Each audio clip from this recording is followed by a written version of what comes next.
আবারও চলে আসলাম আপনাদের মাঝে নতুন আরও একটি রেসিপি নিয়ে। আজকে আমার রেসিপিটা হলো আলু মটর দিয়ে ঘুগনি বানানো। এই ঘুগনিটা কিন্তু ছোটো বড় সবাই খেতে অনেকটাই পছন্দ করে থাকে। আর বিকালের নাস্তার জন্য যদি এই ঘুগনিটা বানানো যায় তাহলে তো একদমই জমে যাবে, আর কোনো কথাই নাই। এই ঘুগনিটা বানানোর জন্য কি কি উপকরণ লাগবে সব রকমের টিপস থাকবে আজকের এই ভিডিওতে, তাই ভিডিওটা স্কিপ না করে পুরোটাই দেখতে থাকুন। আশা করি অনেকটাই ভালো লাগবে। এখানে আমি 500 গ্রাম মটর নিয়েছি। মটরটাকে আমি রাত্রে ভিজিয়ে রেখেছিলাম পানিতে। তো এখন তো মটরগুলি সুন্দরভাবে ফুলে উঠেছে। তো দেখতেই পাচ্ছেন খুব সুন্দর করে মটরগুলি ভিজে গেছে। এখন আমি মটরগুলিকে একটা সাইডে রেখে আমি একটা প্রেসার কুকার নিয়ে নিব।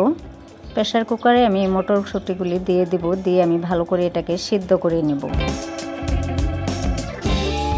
যেহেতু ঘুগনি বানানোর জন্য প্রেসার কুকারে মটরটা সিদ্ধ করে নিলে অনেকটাই সুন্দর হয়ে থাকে। তো এখানে আমি এখন অল্প পরিমাণে পানি দিয়ে দেব।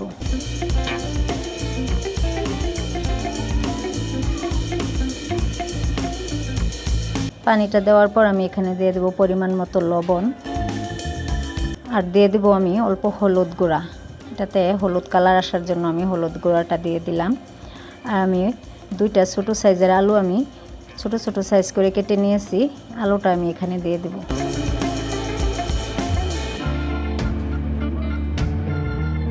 তো দেখতেই পাচ্ছেন আলুর সাইজটা আমি কীরকম করে কেটেছি। তো আলুটা এখানে দিয়ে দিব আমি, দিয়ে আমি অল্প নাড়াচাড়া দিয়ে হলুদের সাথে এগুলি মিশিয়ে দেব। মিশিয়ে দেওয়ার পর আমি এটাকে কুকারের ঢাকনাটা দিয়ে আমি ঢাকনাটা লাগিয়ে দেব। লাগিয়ে আমি এটাকে চুলায় আমি 10 মিনিটের জন্য সিদ্ধ করে নেব। তো আমি এখানে 2টা সিটি দিয়ে নেব। তো দেখতেই পাচ্ছেন একটা সিটি দিয়ে দিচ্ছে অলরেডি, আরও একটা সিটি দিয়ে দিল অলরেডি। এখন আমি নামিয়ে দেখেন এটার মুখটা খুলে নিয়েছি। আলু আর মটরগুলি কিন্তু ভালোভাবেই সিদ্ধ হয়ে গিয়েছে, দেখতেই পাচ্ছেন। তো দেখতেই পাচ্ছেন মটরগুলি ভালোভাবে সিদ্ধ হয়ে গিয়েছে। এখন এটাকে সাইডে রেখে চুলায় আমি একটা ননস্টিকের প্যান বসিয়ে দেব। এখানে আমি দিয়ে দেব সরিষার তেল। ঘুগনিতে কিন্তু সরিষার তেল দেওয়ার চেষ্টা করবেন, এতে এর ফ্লেভারটা অনেক সুন্দর হয় আর খেতেও অনেকটাই মজাদার হয়ে থাকে। এখন আমি কুচানো পেঁয়াজগুলি এখানে দিয়ে দিলাম। পেঁয়াজটা দিয়ে আমি ভালো করে নাড়াচাড়া করতে থাকবো, আর এটাতে কালার আসা পর্যন্ত আমি নাড়াচাড়া করতে থাকবো।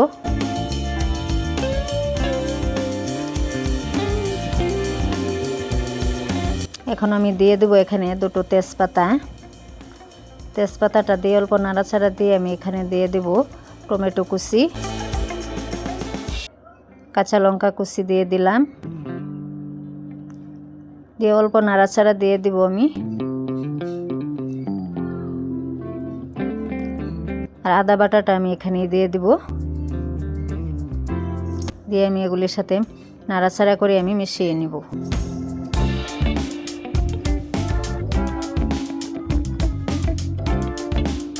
এখন আমি এখানে দিয়ে দেব লঙ্কা গুঁড়ো, এর সাথে দিয়ে দেব অল্প হলুদ গুঁড়ো, এর সাথে দিয়ে দেব অল্প ধনিয়া জিরা মৌরি এগুলার গুঁড়া করে রেখেছিলাম, সে গুঁড়াটা দিয়ে দিলাম। আর পরিমাণ মতো আমি এখানে লবণটা দিয়ে দেব।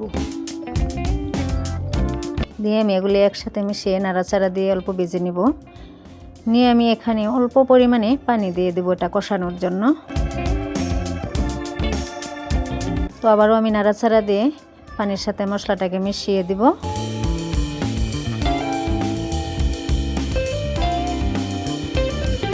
মশলাটা মেশানো হয়ে গেলে আমি এখানে যে মটর আলু এগুলি সিদ্ধ করে রেখেছিলাম সেটা এখানে দিয়ে দিব আমি। আর পানিটা কিন্তু আমি ফেলে দিব না, পানিটা সহ আমি এখানে দিয়ে দিব। দিয়ে আমি আবারও অনবরত নাড়াচাড়া করে একসাথে আমি মিশিয়ে দেব।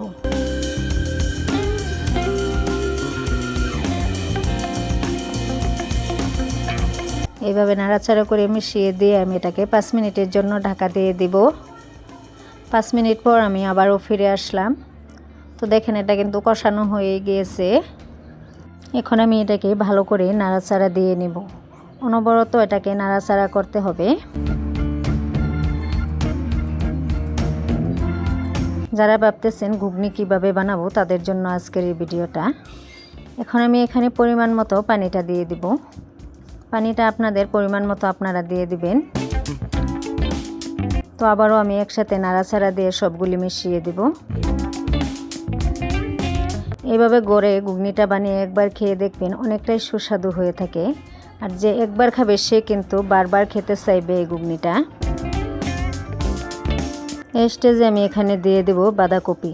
বাঁধাকপিটা আমি আগে থেকে কুচি করে রেখেছিলাম, তার উপরে আমি অল্প কুচি করে দিয়ে দিলাম।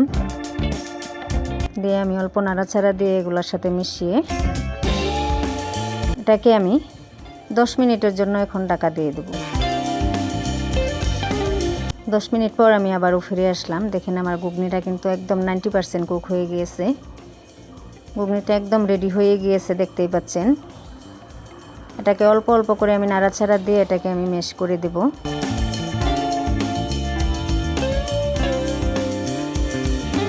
দেখতেই পাচ্ছেন ঘুগনির কালারটা কত সুন্দর হয়েছে। এটা কিন্তু দেখতে যেমন সুন্দর হয়েছে আর ফ্লেভারটাও কিন্তু অনেক সুন্দরই হয়েছে।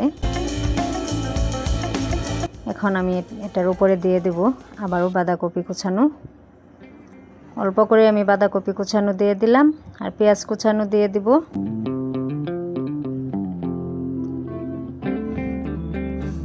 আপনারা এইভাবে একবার রান্না করে খেয়ে দেখবেন, অনেকটাই সুস্বাদু হয়ে থাকে।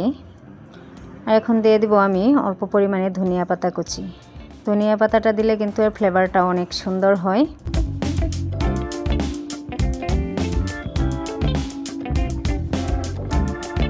তো দেখতেই পাচ্ছেন আমার এটা কিন্তু একদম রেডি হয়ে গিয়েছে।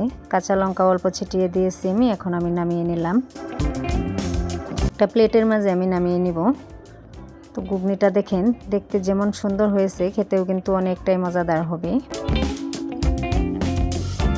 তাহলে আজকের এই ঘুগনির রেসিপিটা কেমন হয়েছে কমেন্ট বক্সে জানিয়ে দিবেন। আজকের ভিডিওটা আমি এখানেই শেষ করলাম। আবারও দেখা হবে নতুন আরও একটা রেসিপিতে। সবাই ভালো থাকুন, সুস্থ থাকুন।